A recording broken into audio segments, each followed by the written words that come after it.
Car రెంట్‌కి తీసుకుని సరదాగా బయటకు వెళ్ళాలనుకుంటున్నారా? అయితే వెంటనే ఈ నెంబర్‌కి కాల్ చేయండి. నమస్తే, వెల్కమ్ టు సుమన్ టీవీ. ప్రస్తుతం మనతో పాటు ఉన్నారు మేనేజ్మెంట్ కన్సల్టెంట్ సంపత్ సముద్రాల గారు. నమస్తే సార్. నమస్తే అమ్మా. సార్, ఇండియన్ ట్యాక్స్ సిస్టమ్ గురించి మాట్లాడుకుంటే తినే పాప్కార్న్ పైన కూడా 3 రకాల జిఎస్టీ ట్యాక్స్ అయితే విధించారు.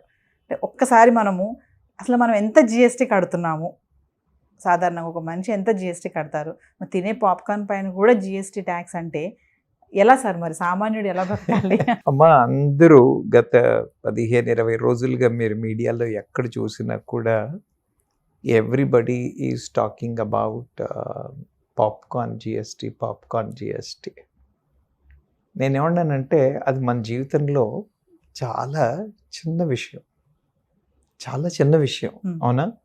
ఎందుకనంటే అవును, ఫస్ట్ సిస్టమ్ జిఎస్టీని ఎందుకు తీసుకొచ్చారు అని అంటే ట్యాక్స్ సిస్టమ్ని సింప్లిఫై చేస్తాము, టూ మెనీ కేటగిరీస్ ఉండకూడదు, కాంప్లెక్సిటీస్ ఉండకూడదు అని తీసుకొచ్చారు జిఎస్టీ తెచ్చినప్పుడు. అలా తెచ్చిన తర్వాత ఇప్పుడు చూడండి, మీ పాప్కార్న్లోనే 3 స్లాబులు. ఇలా మొత్తం ఆలోచన ఏదైతే ఫోకస్తో జిఎస్టీ వచ్చిందో ఆ ఫోకస్ పోతోందేమో, ఉన్న సిస్టమ్ అంతా డిస్టర్బ్ అయిపోతుందేమో అన్న ఫీలింగ్ అయితే అందరికీ వస్తుంది, అది కనబడుతోంది కూడా. You are talking about the popcorn alone. నేనేమంటానంటే అది మన జీవితంలో it is very smallest. There are serious subjects అమ్మా. నాలాంటి వాడు హెల్త్ ఇన్సూరెన్స్ తీసుకోవాలి అని అంటే ₹1,00,000 అవునా? ముందు అసలు అది కొనడమే నాకు బాధుడు. దాని మీద 18% GST. You understand my point. నేను కొనే ₹25 పాప్కార్న్ మీద జిఎస్టీ గురించి కంగారు పడినా, ఇంత ఎక్స్పెన్సివ్ హెల్త్ ఇన్సూరెన్స్ లాంటి సబ్జెక్ట్స్ మీద నేను గవర్నమెంట్ ఆ విషయాల్లో ముందు ఫోకస్ పెట్టాలి. వాళ్ళు ఆ రోజు వాళ్ళ మీటింగ్లలో డిస్కషన్లో everybody is spending time on miniscule subjects like this. ఆవిడ ఉంచుతారా తీసేస్తారా అనేది వేరే విషయం, మనం పక్కన పెట్టినట్టయితే why are we not focusing on the serious subjects? I would strongly say that people should start looking at మన పాకెట్లోంచి మేజర్గా వెళ్తుంది అంటే. లేదు, సీతారామన్ గారిని మనం నెగిటివ్ లైట్లు చూపించాలి, ఆవిడ పాప్కార్న్ మీద కూడా ట్యాక్స్ మాట్లాడారు అని మాట్లాడితే అది వేరే విషయం. కానీ ఇంపాక్ట్ పరంగా, ఎస్పెషల్లీ మనలాంటి మిడిల్ క్లాస్ వాళ్ళకి ఇంపాక్ట్ పరంగా మీరు చూసినట్టయితే every subject has a GST ranging from 5% నుంచి 18%, 28%. Highest possible thing. అయితే ఏంటంటే 28% and above will not attract to middle class అని అనుకున్న, లగ్జరీ గూడ్స్ మీద మనం పోలేము అని అనుకున్నప్పటికీ కూడా మన 18% itself is killing us on various subjects. So the government should focus on those areas and ensure that those kind of systems should be given importance. That's what I feel. Yes. అంటే sir, ఇలాంటి ట్యాక్సుల వల్ల middle class వాళ్ళు అంటే బ్రతకడం అనేది చాలా కష్టం అనేది కొంతమంది టాక్. అయితే అందులో కొంతమంది అడిగిన క్వశ్చన్స్ నేను అడుగుతాను మిమ్మల్ని. అంటే ట్యాక్సులు కట్టి ఉద్యోగాలు చేయడం కంటే ట్యాక్సులు కట్టకుండా రియల్ ఎస్టేట్ లాంటి బిజినెస్ చేసుకోవడం మంచిదని కొంతమంది అభిప్రాయం. దీన్ని ఎలా చూడొచ్చు అంటారు? మీకు తెలియక కానీ మీరు చూసినట్టయితే భారతదేశంలో మిడిల్ క్లాస్ వాళ్ళు ఉండట్లేదు. భారతదేశం నుంచి మిడిల్ క్లాస్ వాళ్ళు పారిపోతున్నారు. నిజంగానే మీరు వెళ్ళి చూడండి, ఏ ఇంట్లో వెళ్ళి మీరు చూసినా అయితే యుఎస్, లేకపోతే కెనడా, లేకపోతే ఆస్ట్రేలియా, లేకపోతే న్యూజిలాండ్ తప్పితే ఇంకో మాట లేదు. అంటే ట్యాక్స్ సిస్టమ్ వల్ల పారిపోతున్నారంటారు. అదొక మేజర్ రీజన్. అంటే నేను ఒక ఎగ్జాంపుల్ చెప్తానమ్మా. నేను ఓ 10 లక్షల ఉద్యోగి లేదా ఓ 20 లక్షల ఉద్యోగి ఉన్నాడు అంటే 20 లక్షల ఉద్యోగం ఇవాళ ఉంటే ఓ బ్రహ్మాండమైన ఉద్యోగం అని అనుకోవచ్చు. అందులో దాదాపు నేను 4 లక్షల దాకా నేను ట్యాక్స్లు కట్టేసి, డైరెక్ట్ ట్యాక్స్లు. నేను కొనే ప్రతి వస్తువు మీద ఇప్పుడు నేను డబ్బులు ఎందుకు సంపాదిస్తాను? ఖర్చు పెట్టడానికే సంపాదిస్తాను. నేను పెట్టే ప్రతి ఖర్చు మీద 18% ట్యాక్స్ అని అనుకోండి యావరేజ్గా. అంటే అదో 3,60,000 నాది జిఎస్టీకి పోయింది. అంటే ఎంత పోయింది? అవో 4, ఇవో 3.5, ఓ 7.5-8 లక్షలు నేను ట్యాక్స్లే కట్టా. అవునా? ఎస్. ఇంకా మిగిలిన దాంట్లో యూ అండర్స్టాండ్ మై పాయింట్, నేను తీసుకెళ్ళి సేవింగ్స్లో పెట్టాను అనుకోండి, దాని మీద రూపాయి సంపాదిస్తే మళ్ళీ దాని మీద ట్యాక్స్. ఎస్. నేను ఖర్చు పెడితే ట్యాక్స్, నేను సేవ్ చేస్తే ట్యాక్స్, నేను ఇన్వెస్ట్ చేస్తే ట్యాక్స్. యా, మీరు దీన్ని ట్యాక్స్ టెర్రరిజం అని అనొచ్చు. ఇంతగా మిడిల్ క్లాస్ వాడి మీద దాడి జరిగినప్పుడు ఎందుకు ఉంటాడు? పారిపోతాడు. ఇది మెయిన్ రీజన్. సరే ట్యాక్స్లేనా కారణం అని అంటే, taxes are one of the reason. నేనేమంటున్నాను, మీరు ట్యాక్సులు తీసుకోండి, తీసుకుని మంచి రోడ్డు వ్యవస్థ ఇవ్వండి. నేను ట్యాక్స్ కడతాను, వెళ్ళి ఓఆర్ఆర్ కట్టగానే 3 గేట్లకి నాకు 180 రూపాయలు, 200 రూపాయలు. If I want to use ORR, if I want to travel 100 kilometer distance, then I will have tolls on the road. Yeah, you have toll tax, you have road tax. Yeah, మరి మనం road tax already కట్టట్లేదా? ఉన్న ఇంటికి municipal tax కడతాం. Yeah, ఉన్న ఇంటికి municipal tax కడతాం, water cess కడతాం, yeah, education cess కడతాం. మరి మిడిల్ క్లాస్కి ఎడ్యుకేషన్ ఫెసిలిటీస్ ఉన్నాయా? ప్రభుత్వ పాఠశాలలో కాలు పెట్టలేం, అవునా? పాఠశాలలే కాదు, కళాశాలలో కూడా కాలు పెట్టలేం. అది వాతావరణం. అంటే ఏంటి? ఇటు ట్యాక్స్ కట్టి మళ్ళీ మనం ప్రైవేట్కి వెళ్ళాలి, ప్రైవేట్కి వెళ్ళి అక్కడ బాధుడే, అవునా కదా? పోనీ అలా ఏమన్నా దాన్ని ఏమన్నా రిస్ట్రిక్టెడ్, కంట్రోల్డ్, ఓ సిస్టమేటిక్గా ఉంచారంటే ఎవడికి తోచినట్టు వాడు ఇష్టం వచ్చినట్టు వాయించుకుంటున్నారు, బాధుడు. మళ్ళీ చేసిన ఏమవుతుంది, అక్కడ కూడా తీసుకొచ్చి జిఎస్టీ పెట్టారనుకోండి, ఇంకా వేరే ఇంకేం లేదు. ఇలా మీకు ఎడ్యుకేషన్. సరే హెల్త్దే వద్దామా? నేను ఇప్పుడు మీకు హెల్త్ ఇన్సూరెన్స్ అని చెప్పాను. నేను ఇన్ని డబ్బులు నేను హెల్త్ సెస్ కడుతున్నాను, ట్యాక్సులు కడతా ఉన్నాను, మరి నాకు ఒక సోషల్ సెక్యూరిటీ ఉందా? నాకేమైనా హెల్త్ సిస్టమ్ ఉందా? మీకు అసలు ఉస్మానియా హాస్పిటల్ అనేది హైదరాబాద్లో ఉంది అన్నది ఎప్పుడైనా మీరు చూడడానికి వెళ్ళారా న్యూస్ పరంగా తప్పితే? అవునా? You don't. So you have to spend money on for your medicine, for your education, for your food, for your travel. మీరు ఆర్టీసీ బస్సులు ఎక్కగలరా? మన స్టేట్లోనే కాదు, ఏ స్టేట్లోకి వెళ్ళినా కూడా. పోనీ వెళితే మనమే కారో స్కూటర్ నడుపుకొని పోదామంటే రోడ్లు స్మూత్గా ఉన్నాయా? లేవు. యా, ట్రాన్స్పోర్ట్ లేదు, పబ్లిక్ ట్రాన్స్పోర్ట్ లేదు, రోడ్లు సవ్యంగా లేవు. మంచినీళ్ళు మీకు ఎక్కడి నుంచి వస్తాయి?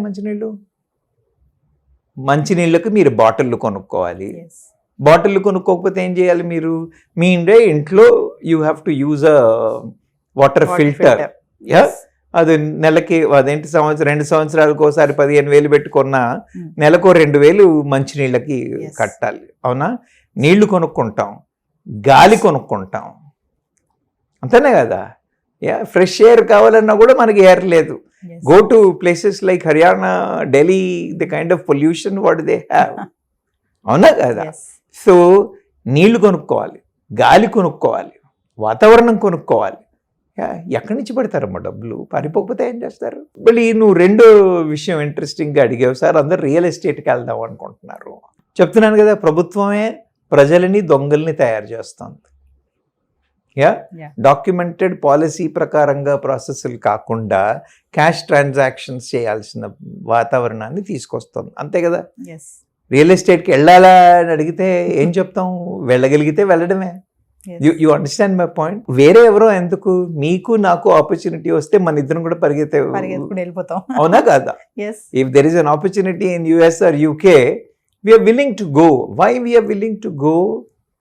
మీరు అడిగారు ఏంటి ఓన్లీ ట్యాక్స్ల కోసమే వెళ్తున్నారా అని. కాదు, this too much of tax system and then parallelly not having proper security, social security లేదు, సిస్టమ్స్ లేవు, ఫెసిలిటీస్ లేవు. ఇప్పుడు మనిషికి కావాల్సింది నీళ్లు, రహదారులు, అవునా, ఆహార భద్రత, అవునా, food, water, good air and this thing, a proper medical system, proper public transport అనేది ఇండియాలో మొత్తం చండాలంగా అయిపోయింది. ఏ స్టేట్కి వెళ్ళి చూసినా కూడా it is like that. So there is no public transport, there is no public distribution of water, ఇప్పుడు మీరు బయట కంట్రీస్లోకి వెళితే వాళ్ళు వెళ్ళి సింక్లో నీళ్లు పట్టుకుని తాగేస్తారు, అవును. అవునా? వాళ్ళకి వేరే వాటర్, మనం కదా వాటర్ స్టోర్ చేసుకున్నట్టు చేసుకోరు. చేసుకోరు. మనం ఏంటి, బాటిళ్ళు కొనుక్కునో లేదా ఫిల్టర్లు పెట్టుకునో మనం నీళ్లు Yes. ఇచ్చేసుకుంటాం. నీళ్ళ దగ్గర నుంచి, గాలి దగ్గర నుంచి అయినప్పుడు డబ్బులు ఎక్కడ సరిపోతాయి, Yes. అవునా? ఒక్క విషయం చెప్పండి నాకు, ఈఎంఐ లేని ఇల్లు ఉందా? లేదు. లోన్ లేని ఇల్లు ఉందా? అవునా? Yes. పోనీ ఎవరి దగ్గర అయినా, అంటే ఇప్పుడు మన పేరెంట్స్ కాలంలో చూసినట్టయితే వాళ్ళు అదో ఏదో వెనకేసి ఇల్లు కట్టడమో, ఆస్తి చేయడమో, పొలం కొనడమో అనేది ఉంది. మనలాంటి జనరేషన్లోకి వచ్చిన వాళ్ళకి ఈ ఆస్తులు పెంచుకునే కెపాసిటీ కానీ తాహత్ కానీ ఉందా? ఈఎంఐల మీదే కదా. Yes. You understand my point? So ఏ విధంగా ది ప్రభుత్వం మనకి మీరు ఇక్కడ ఉండండి అన్న గ్యారంటీ ఇస్తుంది, అవునా? నేను చదువుకుని నాకు కేపబిలిటీ ఉండి I will be able to add value to the country అని అన్నప్పటికీ కూడా, when government doesn't give me that kind of a support, what will I do? I will look for opportunities outside. Yes. You understand my point? బయట countries కూడా ఎందుకు చూస్తాయి? Good skilled people readily are available for an economic cost. మన దానికంటే వాళ్ళ దగ్గరికి వెళ్తే వాళ్ళకి it will be quite economical for Yes. Them, అవునా కదా? Yes. So that is the reason people are running away. Tax అని ఒకటే కాదు reason. Tax is forcing people to not to have savings, not to have the kind of comfortable life. Yes. ఇంకా క్లియర్గా చెప్పాలి అంటే అమ్మా, మధ్యతరగతి అనేది క్షీణించిపోతుంది, మెల్లిగా కంప్రెస్ అయిపోతుంది. కొంచెం కొద్దో గొప్ప డబ్బులు సంపాదించి కొంత ఇది చేసుకుని కొద్ది లెవెల్ ఉన్న వాళ్ళు అప్పర్ మిడిల్ క్లాస్లోకి వెళ్ళిపోతున్నారు. ఓకే, ఈ ట్యాక్సులు కట్టలేక, ఈఎంఐలు కట్టలేక, లోన్లు కట్టలేక ఇవన్నీ అయ్యాయి. యా, ఇవన్నీ అయిపోయిన తర్వాత మిగతా డబ్బులతో తినుబండారాలు కొనుక్కోలేక యా లోవర్ క్లాస్లోకి వెళ్ళిపోతున్నారు కొంతమంది.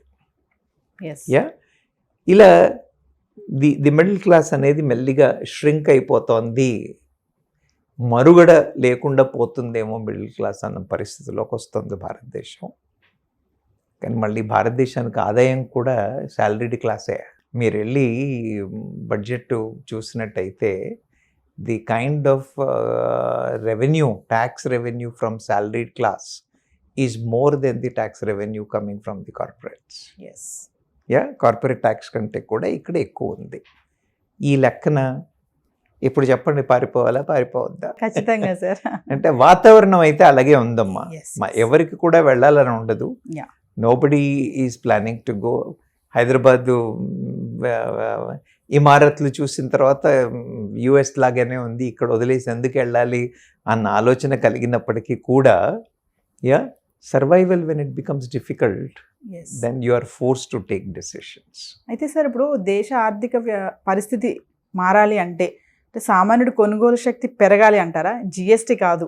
అమ్మాయి, మీరు ఒక మాట చెప్పండి నాకు,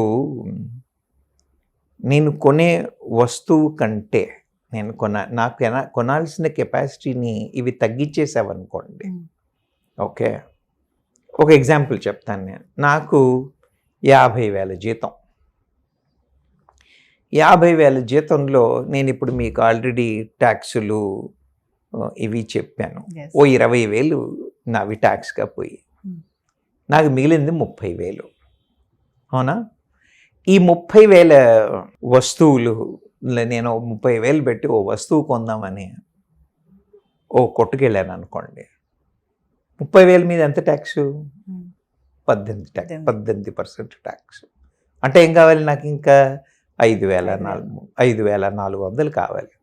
నేను 30,000 వస్తువు కొనాలి అని అంటే నాకు 35,400 కావాలి.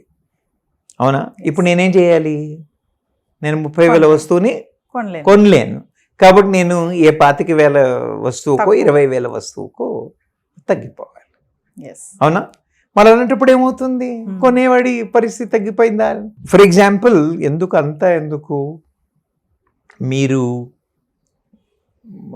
ప్రీవియస్ టైమ్స్ చూసినట్టయితే, ఇప్పుడు చూసినట్టయితే ఈ ఎకానమీ కార్లు ఉండేవి కదా, మిడిల్ క్లాస్ వాళ్ళు కొనే కార్లు. I'm not talking about the SUV segment. Yes SUV segment comes for higher middle class or కొంత ఉన్న వాళ్ళ క్లాస్లోకి తీసుకుందాం. యా, మనం తీసుకునే మామూలు హ్యాష్ బ్యాక్ కార్లు ఏవైతే ఉన్నాయో ఇవన్నీ కొన్ని వేల కోట్ల వర్త్ ఇన్వెంటరీ అమ్ముడు పోకుండా కంపెనీలో అలా పడి ఉన్నాయిట. ఎందుకు? The buying capacity of the people has come down. Yes You understand my point? People don't have money to buy. When people don't have money to buy, all this kind of consequences will happen. Yes Yeah? అప్పుడు ఏమవుతుంది? కొనేవాడే లేకపోయినాక ఇంకెక్క economy? భారతదేశం economy బాగుపడాలి అని అంటే మధ్యతరగతి వాడే కొనాలి. అవునా కదా? మరి మధ్యతరగతి వాడు కొనడానికి వాడి చేతులు కట్టేసిన తర్వాత యా, ఇప్పుడు మీరు అన్నట్టుగా సార్ మన ఎకానమీ బాగుపడాలి అని అంటే జిఎస్టీయా పీపుల్ కొనడమా అంటే అవును, పీపుల్ కొనడమే. పీపుల్ కొనడం తప్పింది అనుకోండి. ఎందుకు అని అంటే ఈ మధ్యన రీసెర్చ్లో చెప్తుంది ఏంటంటే నెస్లే వాళ్ళు ఏదో పేపర్లో చెప్పారు that the growth of FMCG products very nominal 2-3% ఉందిట. 10-15% ఉండాల్సింది 2-3% ఉంది. అంటే ఏంటి? జనాలు కొనట్లేదు. కొనకుండా lower caste, lower alternatives yeah అనే వాటి వైపు చూస్తూ ఉన్నారు. యా, సో వ్యాపారం దెబ్బతింది. ఇప్పుడు నేను ఎఫ్ఎంసీజీ వస్తువులు కొనబడట్లేదు. యా, మీరు ఇటు వెళ్తే ఆటోమొబైల్ కొనబడట్లేదు. Yeah, so with all that entire economy is going to have a challenge.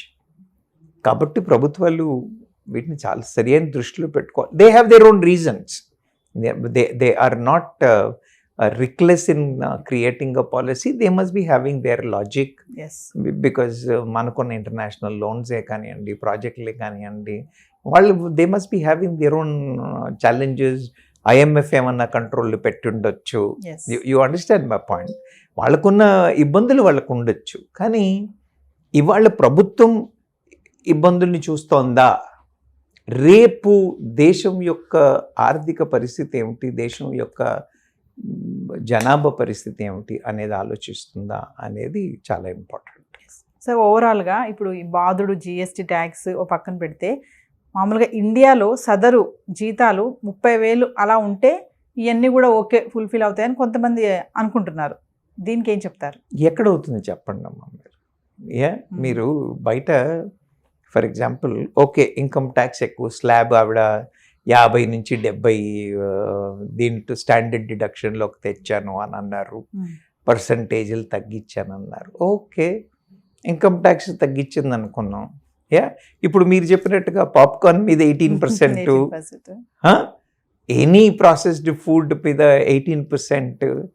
Yeah, and this ఆ తర్వాత ఇంటి అద్దెల మీద ట్యాక్సులు. అవునా? పాత వెహికల్ అమ్ముకుంటే ట్యాక్స్లు. యా, ప్రాపర్టీలు అమ్ముకుంటే వచ్చే క్యాపిటల్ గెయిన్స్ని తగ్గించేసి వాటి మీద ట్యాక్సులు పెంచేశారు. You understand my point? So ఇలాంటి పరిస్థితుల్లో 30,000 జీతగాడు అని అంటే హీ విల్ బికమ్ లోవర్ క్లాస్లోకి వచ్చేస్తున్నారు. అవునా? తర్వాత క్లాసిఫికేషన్ ప్రకారంగా they are not lower class కాబట్టి లోవర్ క్లాస్కి వచ్చే బెనిఫిట్స్ ఏవి రావు. You understand my point? So నా ఘర్ కా నా ఘాట్ కా, they don't get that benefits there. They don't have sufficient money to spend here. You got my point? So this is the difficult situation. So ఏదేమైనా అటు కింద వాళ్ళు పైన వాళ్ళు బాగానే ఉంటున్నారు, ఎవరైతే మధ్యలో ఉంటున్నారో వాళ్ళకే ఈ ప్రాబ్లం కాదా? మరి మీరు ఇప్పుడు చూడండి అమ్మా, ఇప్పుడు లోవర్ క్లాస్ అని అన్నవాళ్ళు వాళ్ళు వెళ్ళి మీకు 5 రూపాయల అన్న క్యాంటీన్ భోజనాలు లాంటిది వాటికి కూడా వెళ్ళగలరు. మీరు నేను వెళ్ళగలమా? వెళ్ళగలమా? తర్వాత నీరవ్ మోడీ లాంటి వాళ్ళు, మన మాలియా లాంటి వాళ్ళు కోట్లు దండుకుని పారిపోగలరు. మీరు నేను పారిపోగలమా? లేదు. You understand my point? Yeah, ఇక్కడ రుణమాఫీలు, అక్కడ రుణ పరారీలు 2 పనికి వస్తాయి. మనం దీనికి రాము, దానికి రాము. అవునా కాదా? Yes, మనం yes. దీనికి రాము దానికి రాము. రావు. అలాంటప్పుడు యు ఆర్ అంటే అక్కడి బర్డెన్ ఇక్కడ బర్డెన్. Burden. ప్రభుత్వ వ్యవస్థలు ఎలా ఉండాలి అని అంటే they should be able to equalise. Yes. అవునా? దీన్ని బ్యాలెన్స్ అవుట్ చేయకుండా ఉన్న రెస్పాన్సిబిలిటీ అంతా తీసుకొచ్చి 1,80,00,000 మంది మీద పెడతాము అని అంటే కదా, Yes. అప్పుడు ఇట్స్ ఎ డిఫికల్ట్ సిచ్యువేషన్. అందుకనే జనాలు పారిపోతున్నారు. You understand my point. భరించలేకే పారిపోతున్నారు. పైనవాడు సుఖంగా ఉన్నాడు. పైనవాడు నేను మీకు చెప్పాను కదా, ఇప్పుడు all the HNIs are also trying. ఎందుకంటే వాళ్ళ మీద ఉన్న ఈ ట్యాక్స్ సిస్టమే కానీ అనండి ఇదేనండి, all the HNIs are planning to run away. All the business tycoons are setting up their offices outside the country. You understand my point? With all this, వాళ్ళకి రావాల్సిన రెవెన్యూ అంతా మిడిల్ క్లాస్ మీద వేస్తామంటే ఎట్లా? Yes. So వాళ్ళు చేస్తున్న పద్ధతి తప్పు కాదేమో, కానీ వాళ్ళు ఏమంటారు, ఈ ప్రాపర్ అండర్స్టాండింగ్ తీసుకోకుండా, అవగాహన సరిగ్గా లేకుండా చేస్తున్నారు అనేది ఖచ్చితంగా చెప్పచ్చు. Yes. Thank you, sir.